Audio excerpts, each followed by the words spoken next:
Isa na namang comment tanong sa akin ng isa sa aking mga viewers. Tanong ito ni Totsi. Ito ang kanyang tanong. Paano gagawin kung tumatama ang karayom sa pressure pot at needle plate? Magandang araw o magandang gabi sa iyo, Totsi, at sa lahat ng mga nanonood ng aking video ngayon. Welcome to my YouTube channel. Kung gusto niyong matuto about basic sewing, yung pananayang pangbahay, pwede rin panghanap buhay, i-subscribe niyo ang aking channel, hit the notification bell para updated ka sa susunod ko pang mga video. Don't forget to like, share and comment. Ako ang inyong tutor from Mandawi City, Cebu. Kumusta mong mga Bisaya, labi na gitong mga taga Cebu, ug sa mga silingan ako dinhi sa Mandawi City. Totse, palagi kong sinasabi dito na kung nandito pa sa aking harapan ng makina, baka matukoy ko agad kung ano ba talaga ang dahilan. Pero kahit hindi, sisikapin ko pa rin makatulong sa inyo. Totse, panoorin mo ito. Ito ang pressure bar, ito ang pressure pot, at ito ang hand screw na siyang kumakapit ng pressure pot. Tatanggalin natin ito.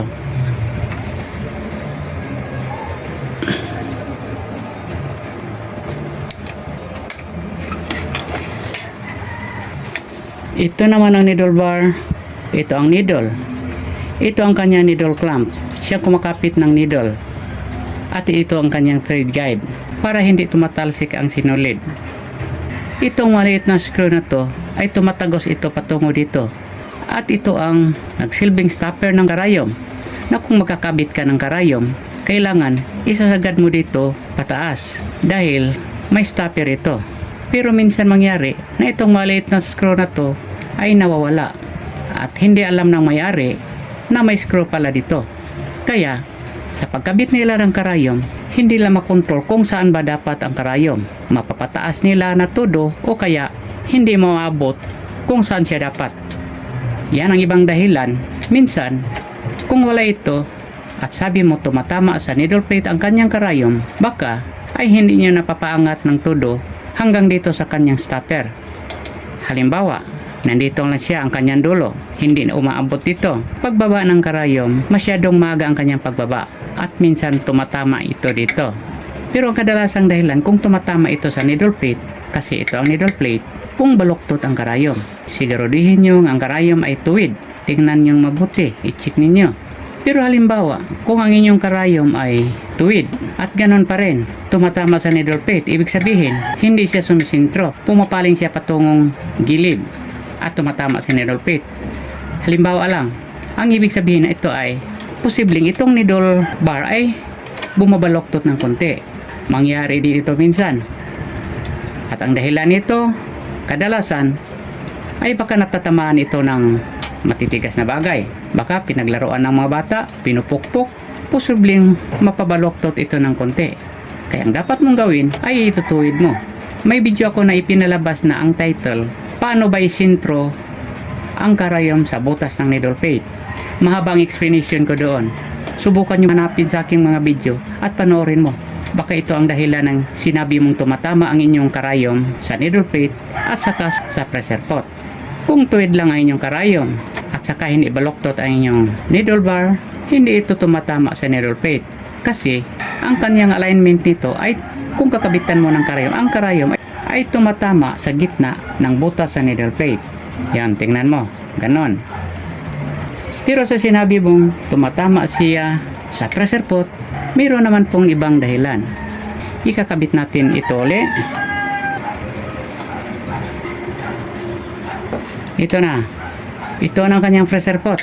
Kung tumatama siya sa pressure pot, baka ang pressure pot niya ay napapalingon. Baka napukpok din. Baka pinaglaruan ng mga bata o ano bang dahilan. Dahil hindi naman ito tumatama sa pressure pot kung tama ang pagkalagay ng pressure pot. Nakita mo na kanina na itong tuwid na karayom ay tumatama sa gitna ng butas sa needle plate. Ibig sabihin, okay na ang kanyang needle plate at okay din ang kanyang karayom. Maliban na lang kung mali ang pagkabit ng needle plate, hindi naayos pagkabit. Pero kung napapagitna na siya sa butas na needle plate itong karayom, ibig sabihin, okay na itong karayom at ang needle plate. Sa sinabi mong tumatama din sa pressure pot, baka itong nangyari. Kung napupukpok ito dito, napapalingon ito dito. Baka napilitan siyang lumingon dahil sa lakas sa pagkapupukpok at baka bumibitaw ang screw sa ilalim. Kaya nga lumilingon ito. Tingnan natin sa ilalim, ipapakita ko sa inyo ang screw. Itong screw na to, kung luwagan nyo ito dito, mapapalingon nyo na ang needle plate, mapapataas o kaya mapapababa. Ito rin ang screw na to ang luluwagan natin at higpitan kung mag-adjust tayo sa pressure pot. Sa sinabi mong tinatamaan ito sa needle plate, ang gawin natin ay luwagan natin dito, yun, at mapapalingon yan ito, maikot-ikot ninyo. Kung saan siya tumatama, igalawin nyo. Halimbawa, tumatama siya sa ditong gilid, iganon nyo. Ipapagitna nyo ang karayom sa dalawang daliri ng pressure pot. Ito, ikotin nyo sa kamay at ipapagitna ninyo. Yung sinabi mo kanina na tumatama siya sa pressure pot, baka itong nangyari. Napapalingon dito siya.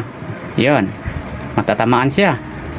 Kung ganon din, sa kabila, matatamaan din.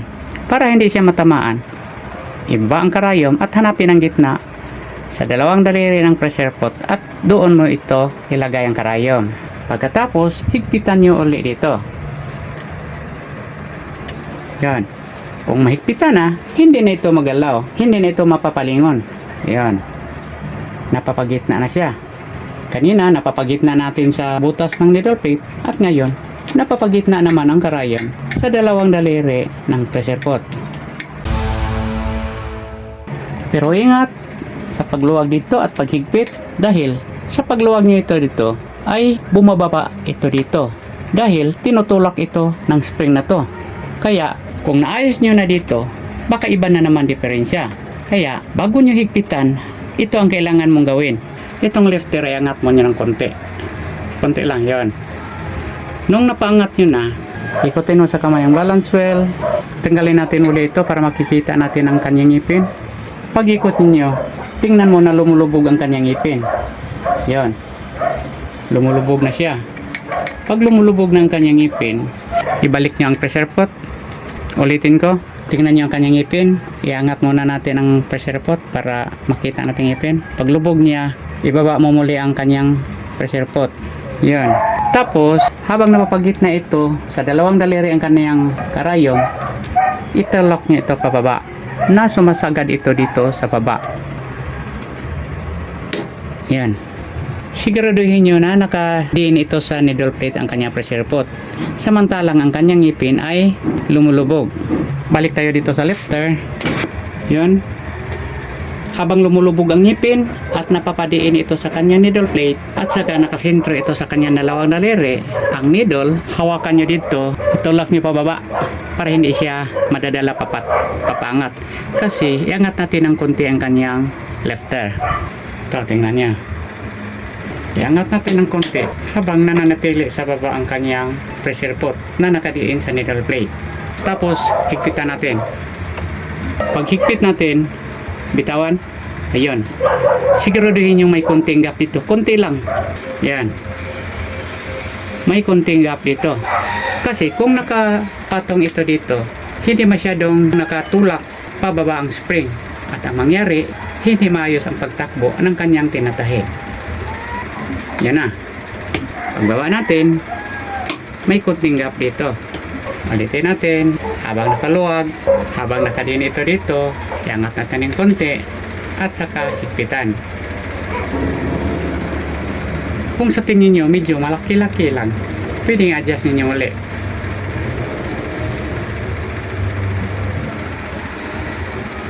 Ganon lang yun. Yun lang ang isipan kong nangyari na inyong makinatutsi. Sana'y malutas mo yun at panoorin mo ang iba ko pang video tungkol sa pagsasayos ng makina. Baka nandun ang sagot ninyong tanong at marami kang matutunan doon. Hanapin mo at panoorin mo. Sana'y magawa mo yun, Tutsi. Ako ang inyong tutorial para sa basic sewing tutorial. Good luck, good health, God bless.